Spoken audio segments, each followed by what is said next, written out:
The initial promise, why we moved from NHIF, where people were paying almost the same amount irrespective of the income that you earn, to a graduated payment system, the promise made by none other than the head of state himself, and in fact I remember the words that he used, that Harambes for raising hospital bills would be a thing of the past because the medical scheme that we are going to put in is going to cover health care for all. And there was no rider. At that particular moment in time, nobody told us, Honorable Speaker, that it would be for 10% or a portion. That is the justification, Honorable Speaker, why my contribution moved from less than 1,000 to 33,000. And he was telling us that those of us who are able to pay more should do so, so that Harambes are a thing of the past. Are Kenyans still holding Harambes to fund Medicare? Yes, they are. Therefore, SHA is not working. Thank you, Honorable Speaker. Now, honorable senators, honorable senators. Honorable senators, we just to guide the House, sitting in Turkana County, we went through a set of laws that gave birth to SHA. And therefore, the matter of SHA is no longer based on a promise that was made somewhere. It is based in the law.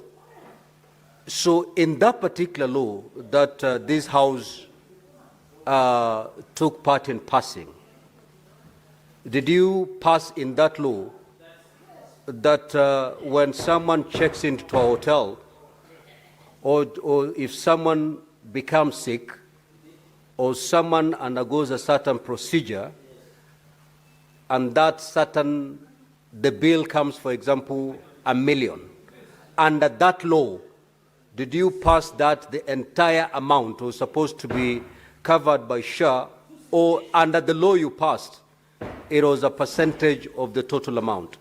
I want to be referred to the law, not to a promise that was made somewhere. Speaker, if you remember, and the answer can bear me witness, I am one of those people who opposed this particular legislation, Honorable Speaker. And there is something in law called obtaining by false promises and pretenses. Speaker, even as late as 2 weeks ago, the President was telling Kenyans that if you go to hospital and you are asked for money, you report that person to the nearest police station. So, on what law was he basing that promise? He must understand, Honorable Speaker, that when you speak from the office of the President, that is not a position. In fact, the law is that you are not allowed to give information that is misleading under the Public Officers Ethics Act. The question then we have to ask, Honorable Speaker, the promise that was made, the perception that has been created out there, whose problem is that? Personally, I voted against that law, and I brought amendments to that law on this particular floor, including one to cap the limits of the contribution. But they told us, no, increase your contributions so that those of us who do not have income are able to get free Medicare. That is how it was sold. If that has changed, Honorable Speaker, let us be told. But I know what I voted against on this floor. I know the amendments that I brought, and some of these hecklers here are the ones who voted for this law, and they are here telling us SHA is working. Senator, and people are dying in the states. Order, honorable senators, order. Now, Senator for Nairobi City County, kindly withdraw the word heckler. A few minutes ago, the Senator for Nandi referred you to a heckler, and I refused that term to remain unanswered. Kindly proceed to withdraw. Yes, Mr. Speaker, they say what's good for the goose is good for the gander. I will withdraw heckler and replace with heckling. Very well. Now, honorable senators, we have procedures in this House. The Senator for Nairobi City County rose to inform the Senator.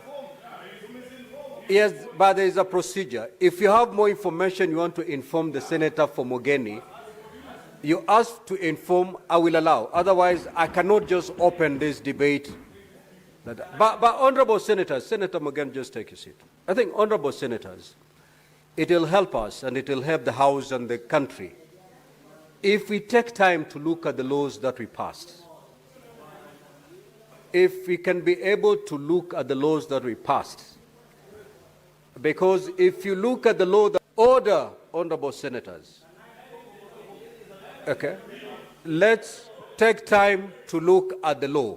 It will save us from the kind of exchanges that I've seen. Senator Mogeni, you may proceed. Mr. Speaker, if you go to the answer, Mr. Speaker, how can I be informed by... Senator Mogeni, there are 3 senators wishing to inform you. One is Senator Omtata, the other is Senator Fonandi, and the third is, it is up to the chair to rule on the time. And the third senator wishing to inform you is the majority leader. Would you wish to get this information? Would you wish to be informed? Mr. Speaker, I can never accept to be informed by Senator Chiragye. But Senator Omtata, yes. You may proceed, Senator.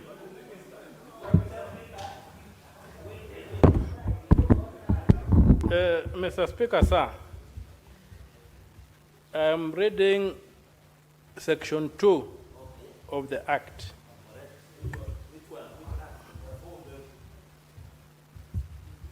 The Universal Social Need.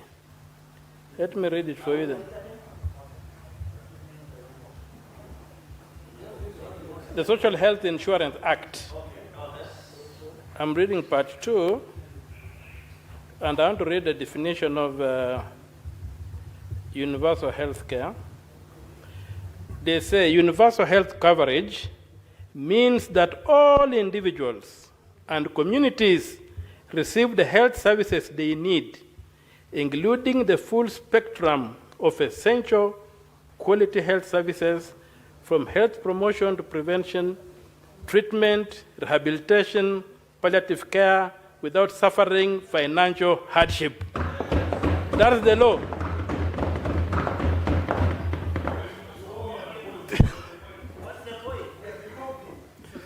Mr. Senator Speaker, Mogeni. I don't know whether... Order, Senator Fernandi. Now, Senator Mogeni, let me just make it Is he, simple. Mr. Speaker, can I know whether the Senator of Nandi rejoices when Kenyans die? This is a serious matter, Mr. Speaker. Have you been appointed to have a souls of Kenyans? I'm talking about a serious matter about the health of Kenyans. Order, Honorable Senator, order. Order, please. Now, Honorable Senators, we need not degenerate to this kind of chaotic exchanges. Now, the point of order that has been raised by the Senator Fonandi is, according to him, you are misleading the House for stating the wrong facts. That's why he raised it on 105. According to him, SHA does not pay the entire amount. Just like any other insurance, it pays a certain percentage, which it did pay as per the law. So your assertion that SHA is not working, so requires a political party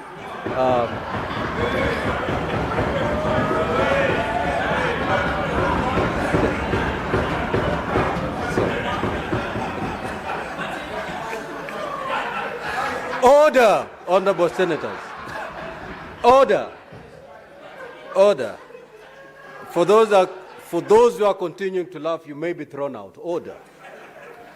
Now, Honorable Senators, what then the Senator Fernandi is saying is you're misleading the House and the public by stating that SHA ought to have paid for the entire amount. And yes, under the law, SHA is supposed to pay a percentage, and in which case it did pay that percentage, and therefore SHA is working. That is point of order.